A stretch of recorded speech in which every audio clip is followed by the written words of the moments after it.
Sabahke kita tubuhkan tidak lain tidak bukan untuk kita memberi khidmat kepada masyarakat di bumi Sabah ini.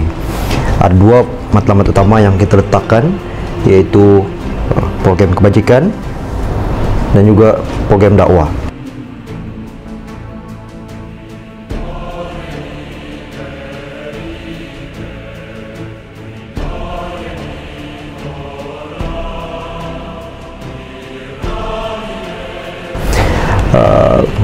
Apa cabaran yang kita lalui, apa tujuan dan juga apa matlamat asas yang letakkan kita menjadikan Sabahke ini sebagai satu badan yang penting untuk kita laksanakan gerak kerja kita di Sabah ini. Yang pertamanya, masalah yang kita lalui di Sabah ini tidak lain tidak bukan ialah gejala murtad yang begitu berleluasa. Pada era 80-an, 70-an, pengislaman beramai-ramai yang dilakukan oleh pimpinan tertentu dilakukan secara terbuka dan berleluasa.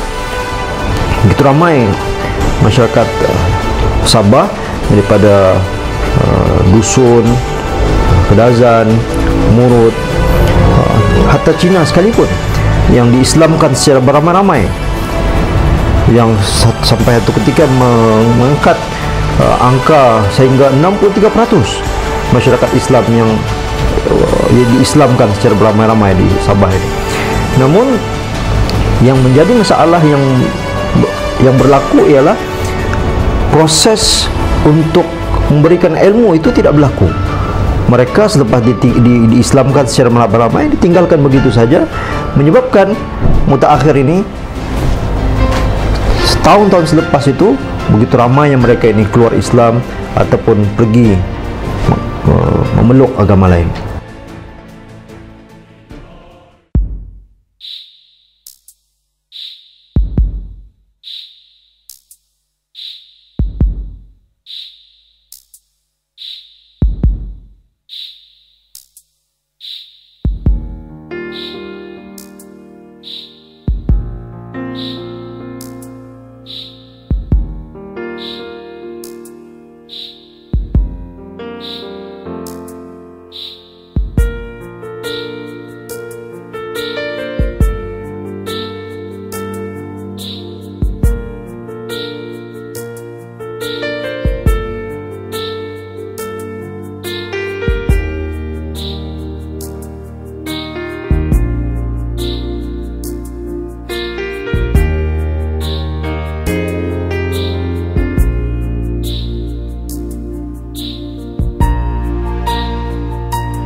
Jadi insya-Allah mudah-mudahan kerja ini, perjuangan ini mendapat redha daripada Allah, mendapat bantuan daripada Allah. Insya-Allah dengan dana tuan-tuan, perjuangan ini akan mendapat inayah daripada Allah Subhanahu Wa Taala dunia dan akhirat.